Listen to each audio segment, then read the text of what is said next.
Good afternoon. I am Brad White. I'm the chair of the Unity Temple Restoration Foundation. We are the organization responsible for raising funds for the restoration and any ongoing capital expenses of Unity Temple, as well as ongoing programming for our members and the public. Many of you have been asking about coming to the building. We hope to restart tours sometime in 2021. We will keep everyone posted about tours and in-person programming as we can safely make these activities available. Now, I want to turn things over to our filmmaker and storyteller, Lauren Levine. Gunny, one of the first things you said to me was that one of the wonderful things about Unity Temple is that it's an active living building used by the congregation, but it's also shared with the average tourist and aficionados of architecture that come from all over the world, making Oak Park a pilgrimage site for architecture. And then as I met, so that really kind of framed it for me. And then as I met everyone involved with the project, you guys were all so passionate and so intellectual and articulate about the process that really helped me form a structure for the film. Yeah, I think that the thing I hope is very clear in the film is that this project took many, many, many people all working together to the end goal of to restoring that building to its original beauty. It could never have happened without the generosity of the Alphawood Foundation. And that sort of set the whole course. I mean, I have been involved with that building for 20 years, and there are certainly many people at UTRF who've been involved way longer than that. And I think everybody saw this opportunity as an incredible one, and everybody jumped in with, sleeves rolled up and ready to go. And I think the passion thing is really true. There was nobody that I met working on that job that didn't understand the significance of what they were trying to do. And that doesn't always happen that way. And that was really refreshing and nice and wonderful. And of course, just the complexity of it. Everybody brought their A game. We were really pleased that we had the consultants we did, some of whom are with us tonight, Julie and Dorothy, who we worked with many times. And, it's not so easy because they're both on the East Coast. Julie's in Massachusetts and Dorothy's in Philadelphia. But, we were able to overcome the distance thing and all working towards that end goal. So it was just a lot of effort by a lot of people with a great result. Joe, why don't you tell us a little bit about rights, how important you sensed this particular building was to both him personally and to his career? Well, he did two major non-residential buildings in this phase of his career, and one is gone, the Larkin building, which was completed in 1906 and was taken down in 1950. So Unity Temple is the only public building from this early phase of his career, prominent public building that survives. And I think his background in the Unitarian tradition religiously was enormously important. The word unity had a real force intellectually and culturally for his generation.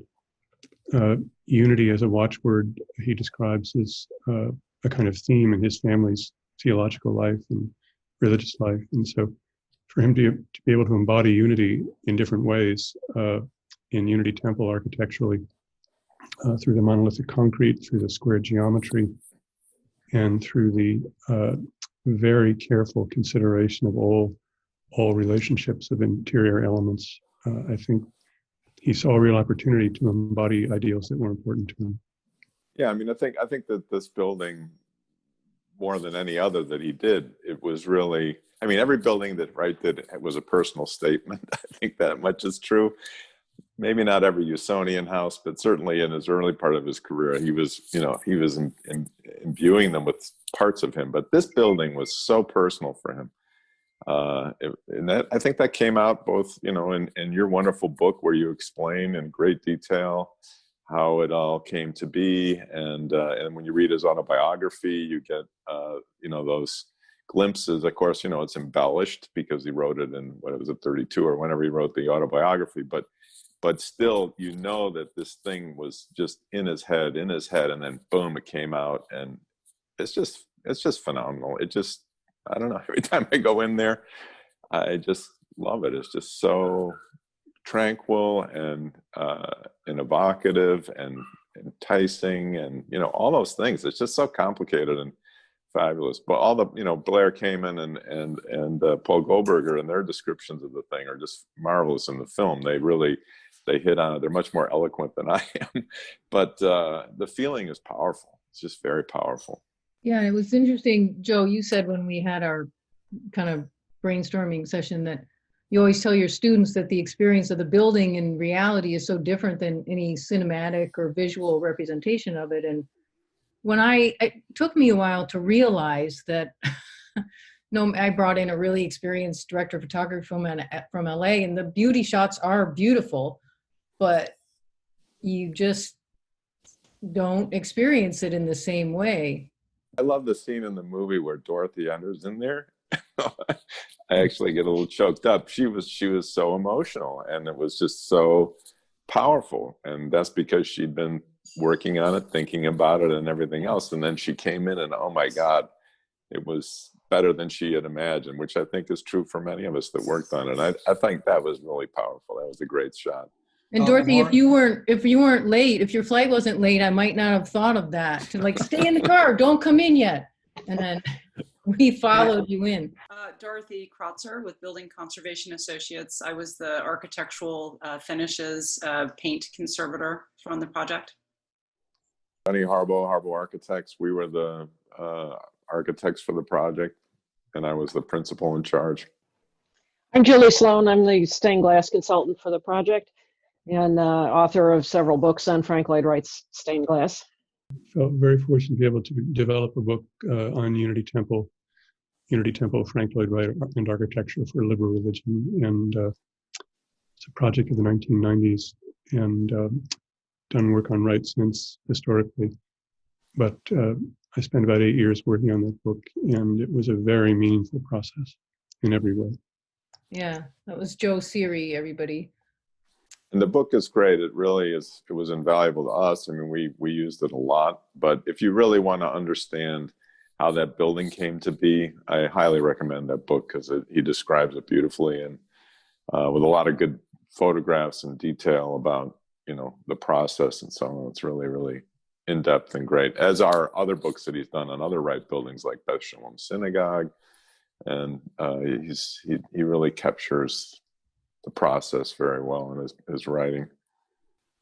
Julie, you talk a little bit about the fact that for the time period, it's not a typical religious building. It was built in 1905, and at the time it was still the Gilded Age in the rest of the country, and most religious buildings of the period were Gothic or Romanesque. They were steeped in medievalism. And stained glass in many of those buildings was either highly decorative or it depicted saints and angels. And the Unitarians were not into saints and angels in general, although many of their churches in Boston have highly ornate, like Tiffany windows. And Wright not only got away from the Gothic, although he loved the Gothic. He didn't design in the Gothic, but by using abstract imagery and clear glass, he just totally changed the look of stained glass and the whole idea of what stained glass in a religious building should look like. And he called them light screens, right? Right. So that was right. Was he did not call them windows. Yeah. Right. They were. He didn't call them stained glass, although they are technically. But yes, he liked the idea of them being a screen rather than a window. Window has this connotation of being exclusionary, whereas screen is more an ephemeral barrier. The barrier idea is important to separate inside from outside, but he wanted to bring the outside in through these continuous bands of windows. And one of the remarkable thing about the windows in Unity Temple is that in both the temple and Unity House, they look like they're supporting the ceiling.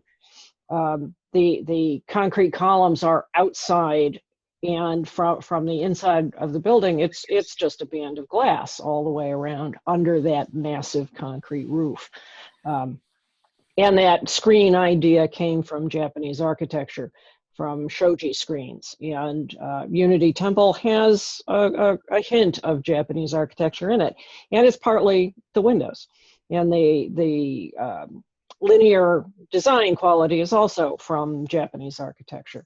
That the shoji screen is a horizontal and vertical division, and that's all there is in Unity Temple. There are no diagonals, there are no curves. So it's organic in his definition, but not organic as any other architect described it. As Julie was talking, it made me think about one of the things that I thought was unusual about the architectural finishes, the interior finishes.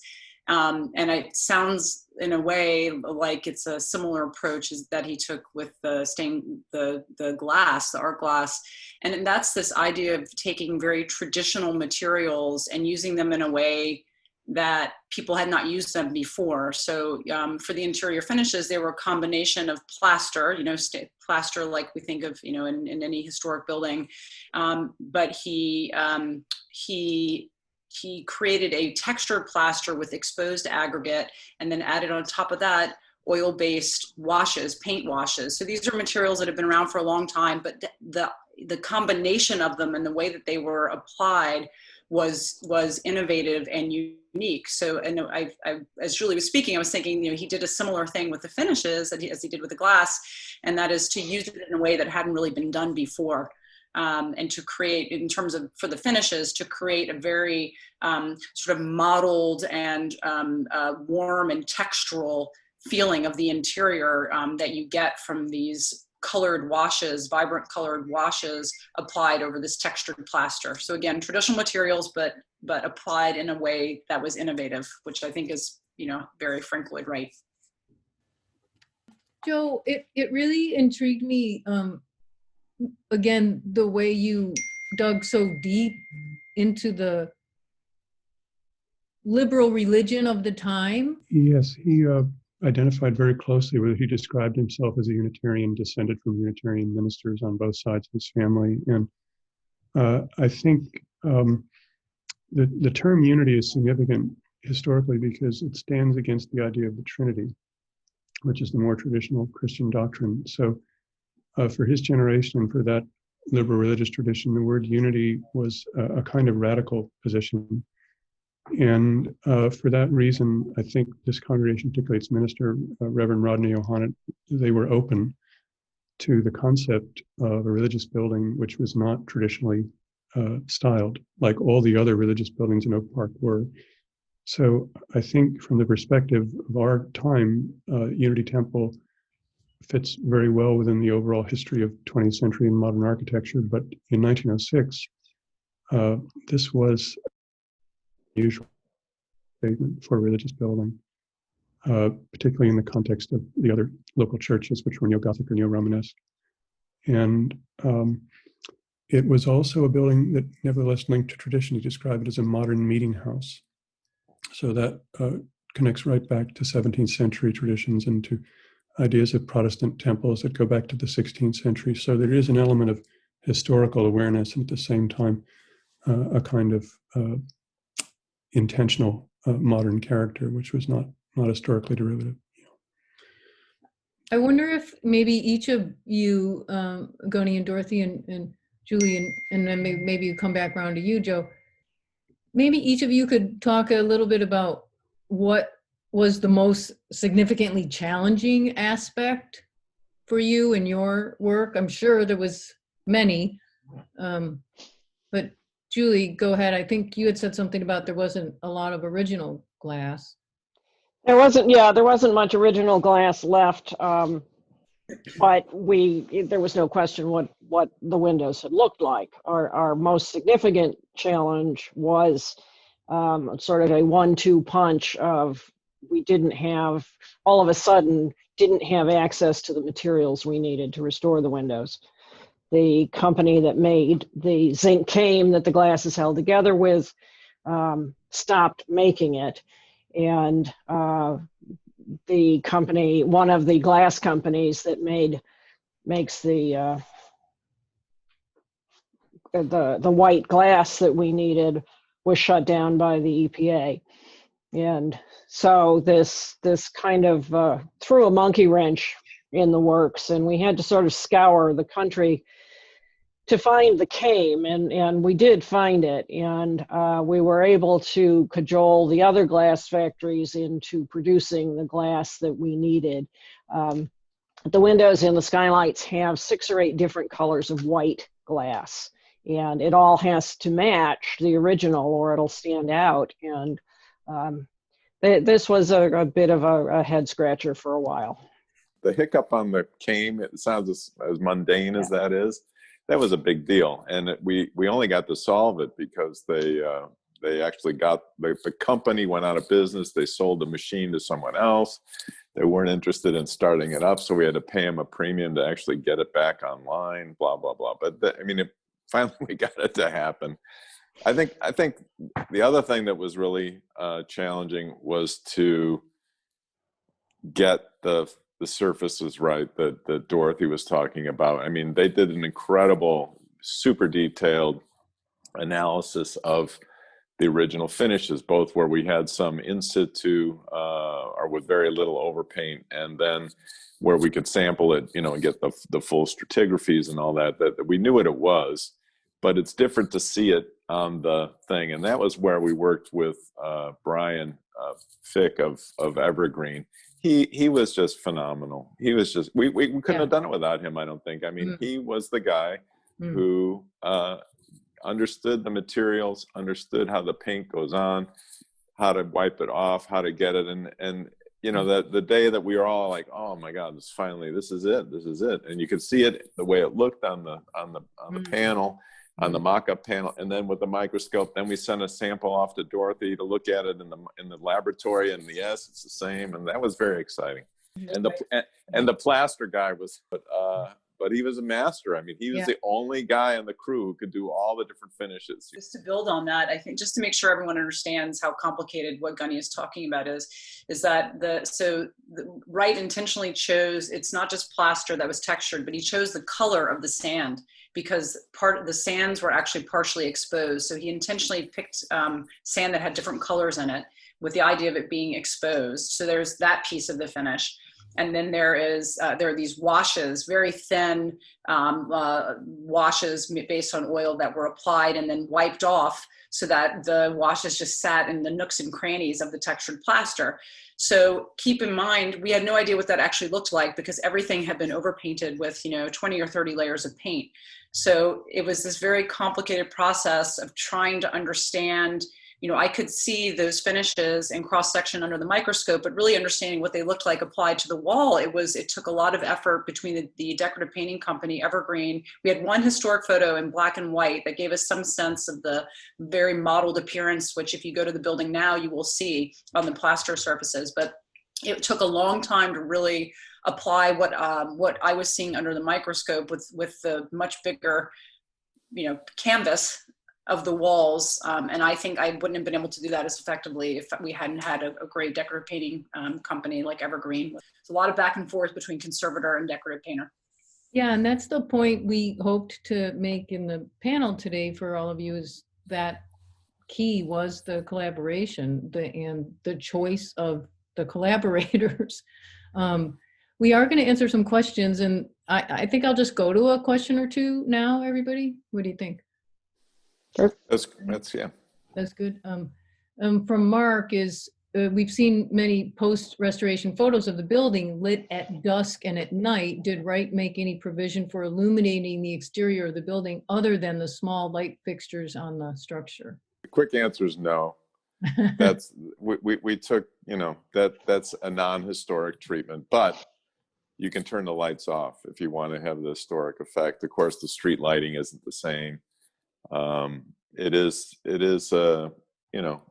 we did take that design choice to include lighting, but I think it adds a beautiful highlight to what it is, and it's not overdone.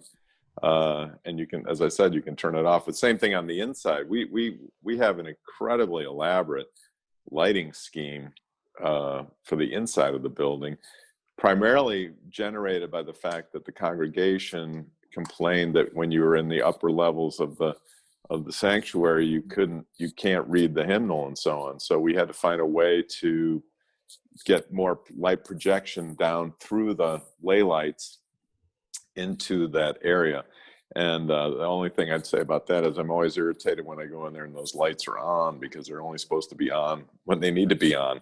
Right. And we went through great lengths to have, some scenes. So there's a historic scene. Originally, there was just one bare bulb above each one of the 20 lay lights in the sanctuary. And, we can emulate that again very clearly. But then we have other ways to add some additional lighting, just like we added some speakers for the sound system. We had to do that in order to make the thing work for the congregation. Yeah. There's another good question. Joe, you can answer probably from Elaine. Did Wright's work on Unity Temple inspire him in any way to work on the Beth Shalom Synagogue in Elkins Park, PA? And she also asked, were other architects inspired to build churches after seeing Unity Temple? Yes, in terms of the first question, if you've been to Beth Shalom Synagogue, the entrance sequence is not totally dissimilar. You arrive at a lower level, and then as you come up into the main sanctuary in Beth Shalom, you come up on the sides in a relatively spatially constrained, stepped way, and then you arrive in the very tall monumental space. So I think there's some consistency of ideas about spatial access and dramatic experience that are there. I mean, in a broader sense, the Unitarians were very interested in the whole history of world religions. So Julie mentioned the Japanese influence on the glass, and for Wright, that's a poignant issue. In 1905, he'd just been to Japan, his first trip outside of the country from January to May, and the Unitarians, the Western Unitarians, also had close relationships with Reformed Jewish congregations in Chicago. So there's a breadth of understanding about religious traditions that I think Wright brought from his early experience with Unity Temple to his later religious buildings, including definitely Beth Shalom Synagogue. The other question, were other architects inspired? Yes, there were a large number of architectural visitors to Unity Temple from the time it was opened in 1908. And if I think of an architect that comes to mind immediately, Louis Kahn designed a Unitarian church in Rochester, New York, that bears some relationship to Unity Temple. And it has a kind of personal connection back to Unity Temple because one of Wright's ministerial friends was a man named William Channing Gannett, who later went on to serve that congregation in Rochester, New York. So there is a denominational culture that has an afterlife, certainly beyond Unity Temple, and many other ways in which it was influential architecturally, certainly. There's a church in, I believe it's Austin Park, suburb of Chicago. Yes. And I think it's John Bergen, and it's almost exactly Unity Temple on a slightly smaller scale. Yeah, it's there's a first congregational church in Austin, 1908, and I think it's very much like Unity Temple. Yeah. And I don't know what their relationship is. They don't really look alike, but to me, the Steinhoff Church in outside Vienna, the windows are by Coleman Moser, I think. Sure. I forget who the architect was off the top of my head. Wagner, yeah, Wagner.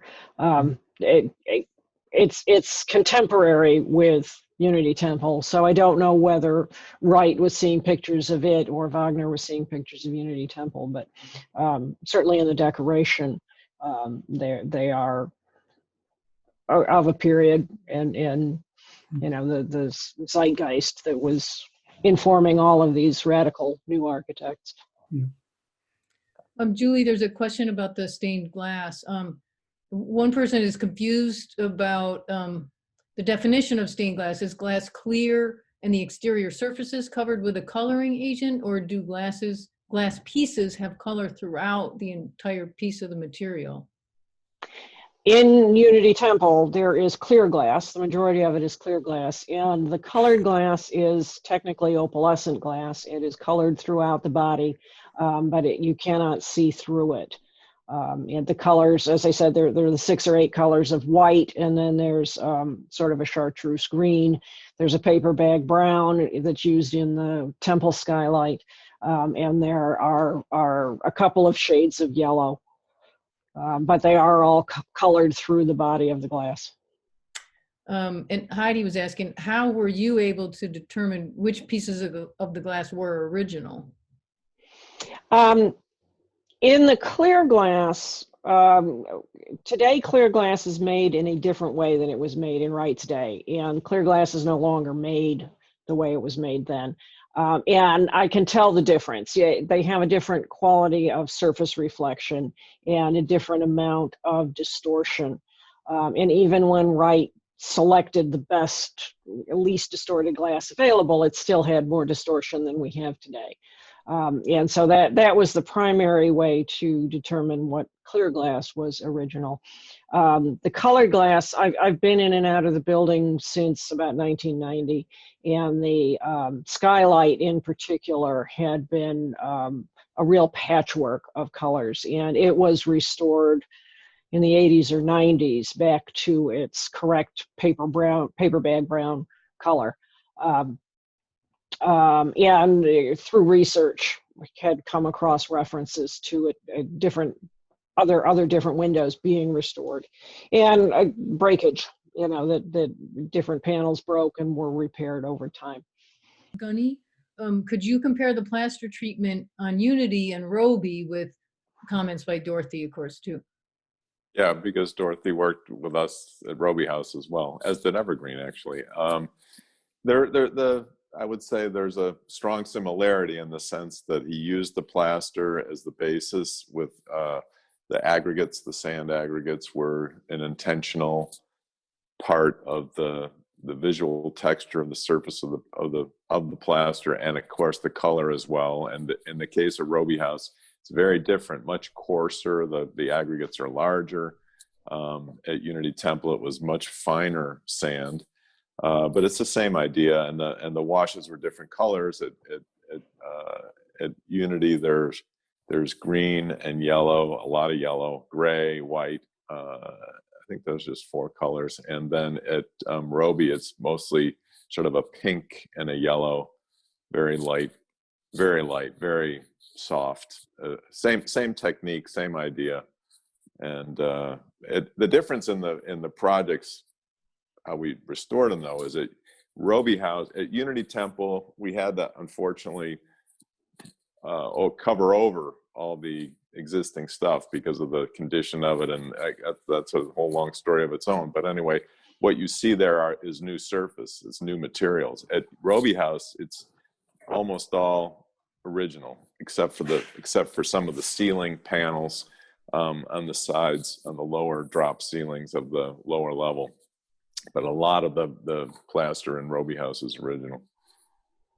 The only thing I'll add is that at Roby, Wright also, he combined 2 different colored washes. So he stippled one on and then wiped off and then stippled on another color. So there are actually 2 different washes applied on the textured plaster. And the texture of the plaster was a bit different too. So I think he was playing around with kind of more swirled, not textured, but a more, the technique of application of the plaster was different, and that comes through in the overall appearance of the finishes. So, but a lot of similarities, as Gunny said. Yeah, the flash, as Brian called it, where he just basically painted the tops of the exposed sand. Right. That's what you see. And that's what it was. We found there were a number of places where the original finish existed, so we knew exactly what that was. It was easier in that sense than Unity, but he had to mimic it, and he did a fabulous job. Can I add just 2 quick other things? Because I've been fortunate enough to work on other Wright buildings with Gunny over the years, and those aren't the only 2 buildings he used those kinds of paint finishes and textured plasters. The Emil Bach House in Rogers Park, is that right? Outside in Chicago. And then I'm also thinking about Beth Shalom, a much later building that we just talked about a few minutes ago. And there's a much wider use of concrete on the interior. But there, used very different finishes and different plasters, but he actually used a sand paint. So again, almost 50 years later, he's applying sand paint to concrete to still get some kind of a textured interior finish that that adds, I think, a sense of warmth that you wouldn't get from a just exposed concrete. So it's a variation on the same theme of these textured walls that we see at Unity Temple, then much later at Beth Shalom. Interesting. I'm going to answer one question from a fellow filmmaker. She's Judith. As a filmmaker myself, she's wondering how I determined the structure of the film, decided that the experts would provide the narrative flow, and how did I choose the Frank Lloyd Wright quotes, and how did I get access to Brad Pitt? Brad Pitt, Heather Hutchinson, the former executive director, had a connection with Brad's production company. So, and we knew he was an enthusiast, so he was very gracious in saying he'd cooperate. It took about a year to get him, but we got him. And the structure was kind of about I just really kind of approached it in a very global sense. And I basically made sure I shot everything. And it started to form a structure. And then I realized in the editing room, this is going to be tricky to not have it be like, ooh, concrete, glass. But there was no other way to do it. You couldn't start to go from one thing to the other. It just wasn't going to work. So the quotes actually helped, I think, make it less chapter-like. I tried to find really nice, nuanced transitions between you all. And the interviews were so good, Judith, that they did weave together in the editing room. And I didn't feel like I needed that traditional man behind the curtain kind of voiceover, which I always dislike. So that's when I thought of, I was avoiding writing a script, because I didn't want to have words in between other words. I just wanted what you were all telling the story. I wanted that. And so that's when I thought of the idea of Brad Pitt quotes. And Gunny and I talked about it a little bit. He sent me a little, I think you told me the title of a little book, or you sent me that quote book. And I just looked for quotes that were relevant to this process, this time in his career, and things that would play off of the glass or the light or the structure, the community. And we just kind of weaved them in. I temped them in with a actor friend of mine, and I realized, okay, I think it's going to work. I don't think it's going to be cheesy. And then of course, Brad's voice, for me, I had watched the movie Ad Astra, and I thought, oh, this is great, because oh my God, his voice is so great. It's just a perfect time in his career where the quality of his voice was, I really thought it helped elevate the film. And the music, I felt like, elevated the film as well. That was a little bit tricky too, because if I would have had a licensed music, I just realized late in the editing process that I've got to have an original composer. And we had an original composer. We had a very generous donor, Shatka Rosario, and her mom used to be the person who ran the organ in the choir, and she played the organ, and she was a composer herself. And we used a few pieces of Laura Aborn's music, and then Barbara Cohen did the score, and I really love it. I really love it. There you go, Judith. I'm sure you know what it's like in the editing room.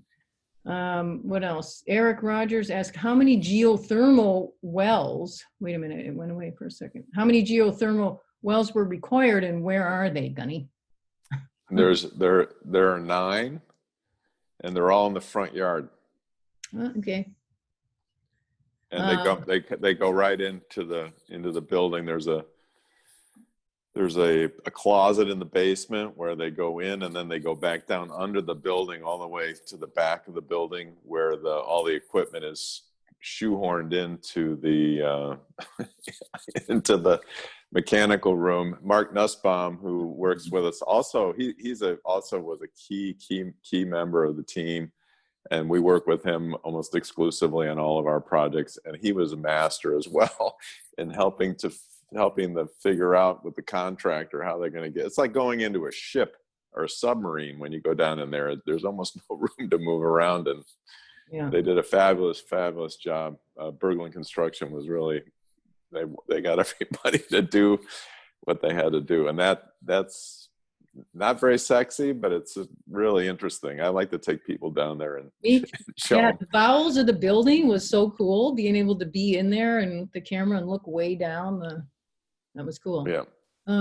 Joe asked, he says, Wright developed complex linear wood patterning as part of the unifying ideas in this building and in the earlier residences, but over time, this linear ornamental element declined in later buildings. Any comments on that? It's an interesting question, but maybe Joe Siri could be better to answer the why.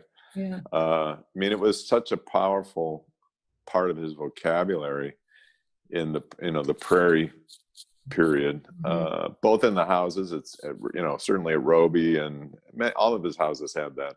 But at Unity, it's just mind blowing how strong it is and what it does and how it draws your eye into the spaces in a very dynamic way. I think that is partly what makes it work so well. But maybe Joe Siri can tell us why he fell away from that. It's a good question. I'm thinking the larger issue in my mind is he was very concerned with, I think consistently throughout his life, with very delicately scaled choices for his architecture. And one way to achieve delicacy of scale was with the wood trim, with these 1.5 inch and 2.5 inch oak boards.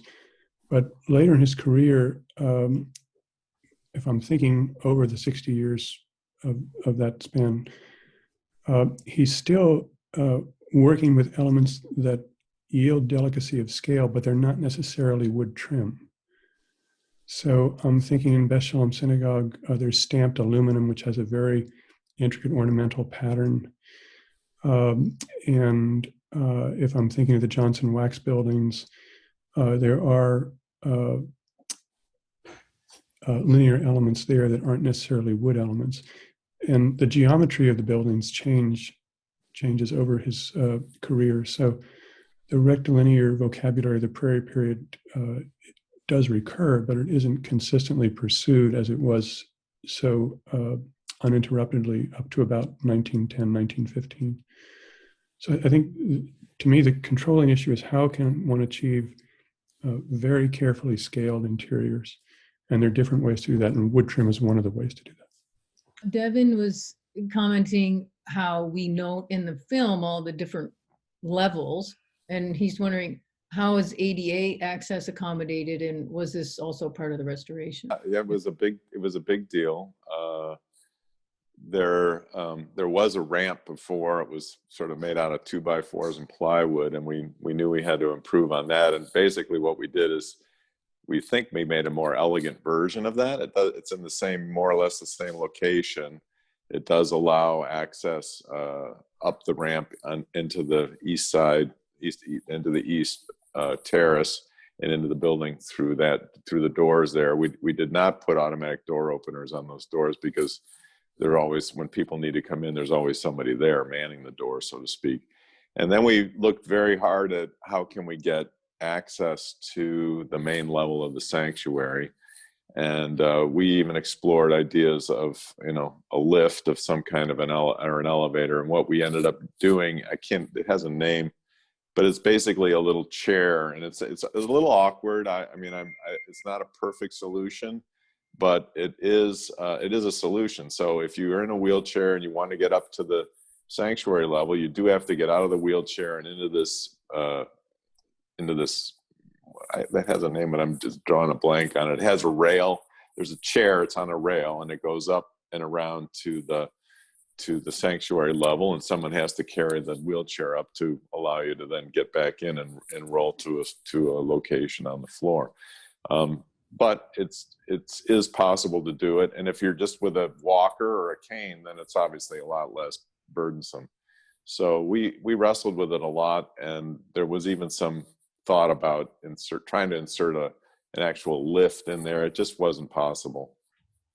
For Dorothy, how soon after construction were the washed tinted wall surfaces painted over with that opaque oil paint? That is a very good question that I unfortunately do not have an answer for. I had to guess based on the number of layers. Let me think about this. I would, and maybe Gunny, I don't know if you have any insight into that.